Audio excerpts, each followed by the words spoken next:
Good morning guys. Ngayong umaga naman tayo sa likod. Ayun, tinatabas ko yung dahon ng palaya. Sobrang lago na naman eh. Ayan, samahan nyo.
Kaya medyo maliwanag na uli siya. Ayan dami.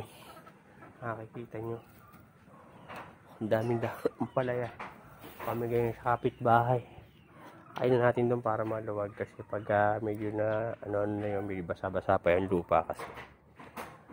Doon natin ilalagay yung gagawin natin kulungan ng mga ibon natin pagka nilipat natin dito. Asulo ko sila ipopesto. So ngayon na yan, inano ko kasi para makapasok yung init ng araw dun sa loob, tsaka para hindi malamok, masyadong malamok kasi. So ayan, maglilinis muna tayo. Total nakaayos naman na itong hindi ko na muna dudurugin yan kasi medyo maliliit pa naman yung mga punla natin. Naantayin natin na lumaki yun. So maglilinis muna tayo rito ng dito sa taniman natin para medyo mas maaliwalas. So ayan, malapit na itong magbulaklak. Tama-tama, ayan, meron na kasi siyang mga guys, kung nakikita nyo, ayan ito pa, hindi pala kita doon, ito, ayan, mga usbong na yan ng pabulaklak na siya. Ayan pa, makikita nyo mga buko na yan ng bulaklak eh. So tama-tama yung lagay natin ng abono na may kasamang complete. Ayan pa, makikita nyo yan, mga na yung buko ng bulaklak yan guys. So sana magtuloy-tuloy na yung mga buko-buko nila na yan, at para pagka meron na tayo ma-harvest dito na patuloy sa mga susunod na buwan. So ayun muna, total buhay naman na yung ating doon. So tsaka natin na ito i-prepare. So pinababayaan ko muna. Ayan, meron na tayo ng mga ibang medyo nakaano na yung ibang natin, mais. Pero sana maging maganda yung mga lamang kahit maliliit, basta siksik. So ayun na muna guys ang update natin rito. Tapos pagka kasi wala yung bayabas natin doon sa may ay lalagay na natin dito sa medyo madilim para tapos ito pala yung dito ko na nilipat yung ating mga mansanas at saka peras. Itong dalawa na to peras po to. Ayan, tumubo na sila. Peras po yung yan na nakatanim dyan. So ayan, patubo na rin yung isa. So ito yung isa sa natin. Ayan, ito apple, Fuji apple. So sana magtuloy-tuloy na sila.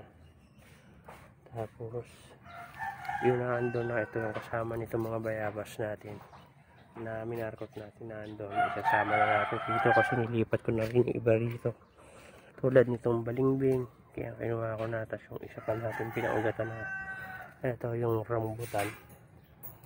So dun sa tatlong minarkot natin nung nakaraan nun, dalawa lang yung naging successful. So okay na rin. Isa lang yung namatay. So ito meron na tayong dalawa. So meron pa doon isang magandang sanga doon na bata pa yun. Siguro ko na rin yung mamarkot ko na lang kasi ito na pala yung balimbing na isa. Yung isa hindi ko pa nalilipat So pag lilipat na natin dito. Tapos itong mga natin, mga mangga natin na gagawin natin yung mga rootstock.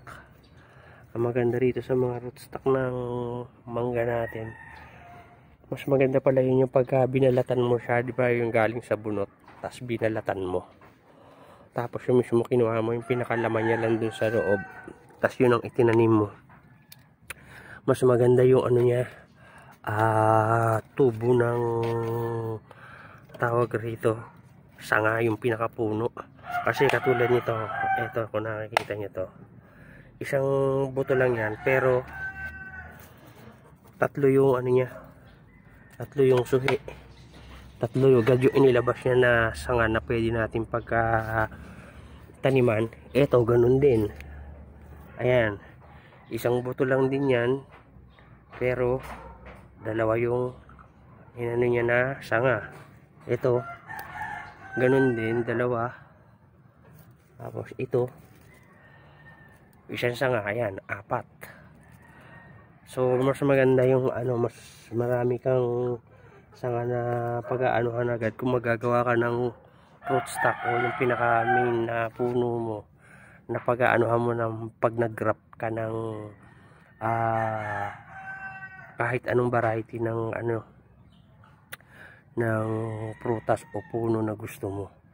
So yun, isa sa mga ko na ewan ko dun sa iba na nagtatanim ko, napansin nyo na kaysa yung aantayin mo siya na yung bunot kasama yung pinakabunot ng mangga, pag itinanim mo matagal siya masyadong tumubo. Ang maganda nun, tanggalin mo yung bunot, yung mismo pinakalaman niya lang sa loob ang kukunin mo at yun ang direkta mong itatanim.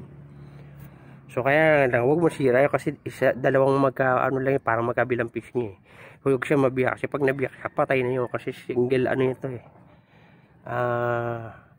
ang tawag nila doon yung monocot, di ba meron yung klase ng buto, monocot at saka dicot, yung dalawa yung pinaka niya. So ang mangga is monocot yan na buto, single. So pag dapat yung buo siya pag isinama nyo. So yun ang na napansin ko rin ngayon ko lang masyado na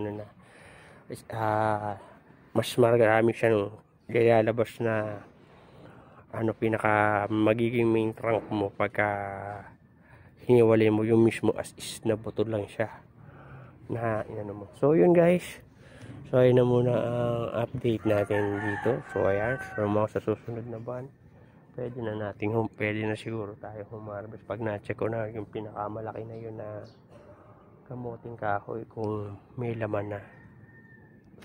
Pero pagka yan siguro baka October, makakaani na tayo dyan medyo maganda-ganda laman, tsaka marami na tayong sakali pang tawag rito pantanim na sanga ng kamuting kahoy. So yan siya, bali dilaw na kamuting kahoy. So yun, pagka maganda rin yan pagka pwede kong gawin doon pabakod style, lilinisin ko yung pinakaharap, yun ang yung gagawin natin bakod, so matibay yan. So yun na lang muna po guys ang update natin dito ngayong umaga. Sana matapos ko to kaagad. So maraming salamat po sa panonood. Thank you for watching. God bless.